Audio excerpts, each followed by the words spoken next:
and on the Truth Frequency Radio Network, and I am so happy to be here. But with that being said, I want to present to you all my good friend, my brother in light, I should say, Alfred Webre. Welcome to the show. Alfred, are you there? Hello, Alfred? I don't know if Alfred's there. Hang on, let's try it one more time. Alfred, are you there? Yeah. All right. Sorry, I had my mute button on, and it's much easier to put on than to put off. So here we go. Well, it's so good to have you back. I mean, it feels like yesterday we were together on the air. I know. And how things have changed since that. And Alfred, you have, I have to say, when I first told you that I was going back to school, you were one of you, Christio, all of you guys were so supportive of me to come back to school and very excited about it. And I want to thank you for always being in my court, Alfred. It's just wonderful. Well, I think that you are truly an extraordinary person, and I can say of you what's true, and that is without fear or favor. And those are the two qualities of a good psychologist, I think, and a good radio talk show host. So here we are. That's true. I feel, someday maybe I'll be, I'll have my graduate degree in psychology, and here I'll be, and I'll be doing live Troubles on the Air with Donny Gillson. But it's wonderful. It really is. But let's talk a little bit about your background. Why don't you introduce yourself to our new listeners here on KBeach, and then we'll get into the heart of the matter, as we go on. Sure. Well, I have degrees both as a lawyer and as a psychotherapist. So I guess that way I know how to take people apart and how to put them back together. And I've taught law both at Yale at Yale University in the economics department, and I've taught at the University of Texas in the government department. And I've had a varied career that has led me from being an environmental lawyer, general counsel of the Environmental Protection Administration of the City of New York, a consultant to the Ford Foundation, helping them put together their public interest environmental law program with programs such as the National Resources Defense Council, the Environmental Defense Fund, and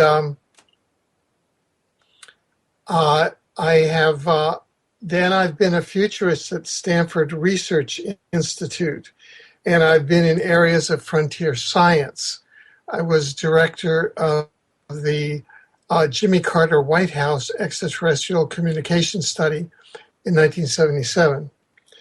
And I have been a delegate to the UN, and I have written a number of notable books, one of which published in 2005, Exopolitics, actually founded a new science, the science of exopolitics, which is the science of relations among intelligent civilizations in the multiverse.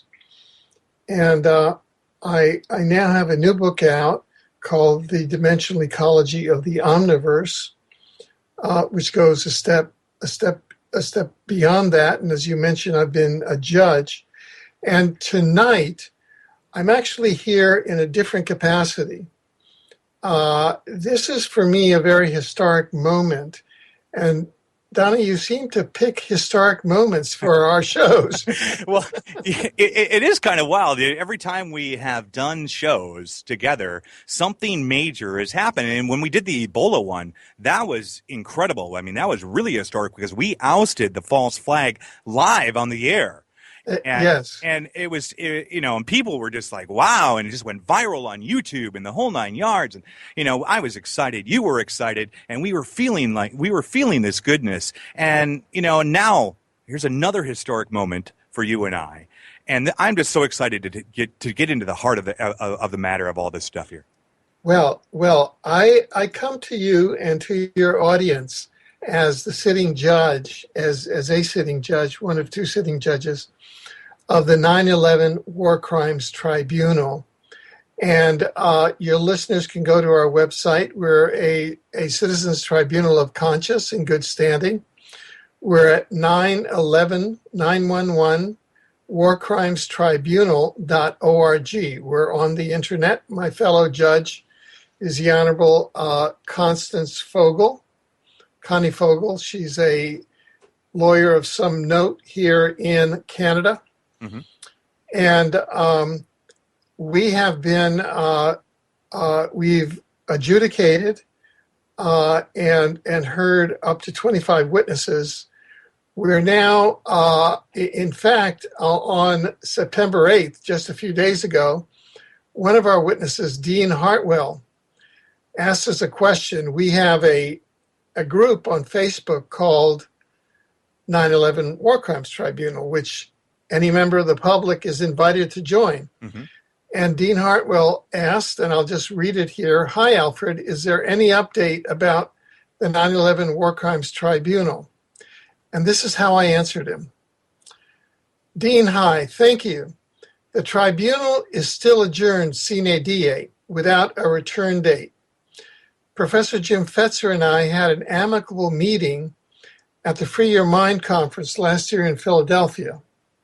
That was in April of 2013, I believe.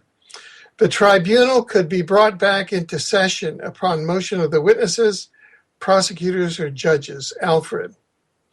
So, I am here tonight to announce publicly that the judges are ready to bring the 9/11 War Crimes Tribunal back into session. Mm. And the last time that I was sitting in session as a judge was with the Kuala Lumpur War Crimes Tribunal. And as you just mentioned, we found George W. Bush and Tony Blair, the former Prime Minister of the UK, guilty of the Nuremberg-level war crimes for the illegal invasion of Iraq, and then Bush's cabinet, Donald H. Rumsfeld, and Dick Cheney and others guilty of war crimes in Iraq for a variety of torture at Abu Ghraib, in Guantanamo, for a conspiracy to evade the Geneva Conventions and other things. So what I'd like to do is to begin to share with witnesses all of the evidence that we've begun to find and to state. And all of these proceedings will be sent to the 20 or so existing witnesses before the court. And this is a public call for witnesses to come forward. Our website is 911 warcrimestribunal.org.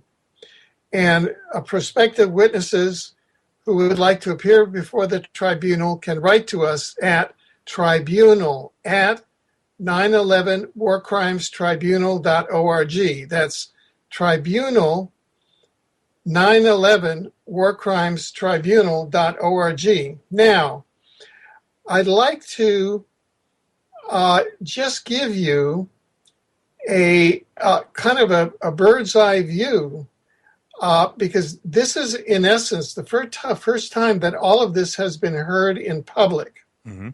It's been heard in chambers, and then for some mysterious reason, all of the films kind of disappeared. Professor Jim Fetzer spent $10,000 mm-hmm. on this court session, and then the films, the videos disappeared, and they were never put on the internet. The documentation was never put on the internet. And so I'm reporting this now at this time. And when we were last in session, number one, our court was in direct contact with Judge Fernando Imposimato, who is the chief judge of the Supreme Court of Italy. And we were getting together to bring the case of 9/11, the 9/11 conspirators, to the International Criminal Court for prosecution, number one. And there they could be given life sentences. They could be given long-term prison sentences. And this is important.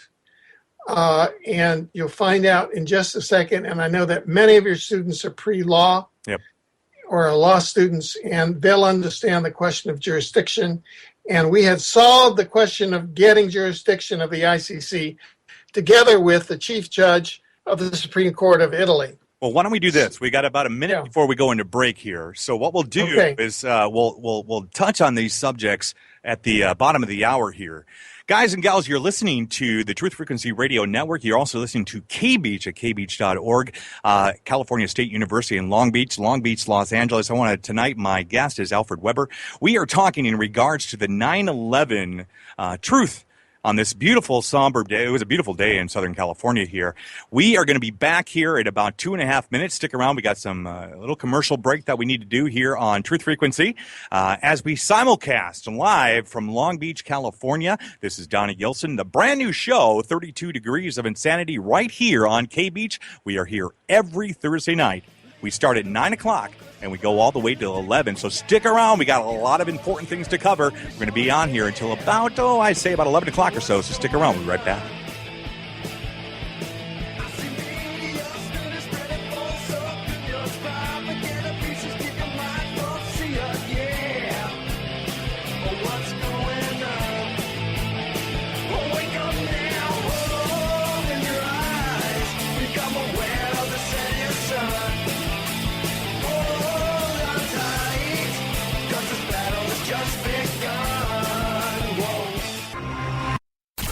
Take the red pill, you stay in Wonderland, and I show you how deep the rabbit hole goes. Down the rabbit hole with Popeye, Tuesday through Friday, Truth Frequency Radio.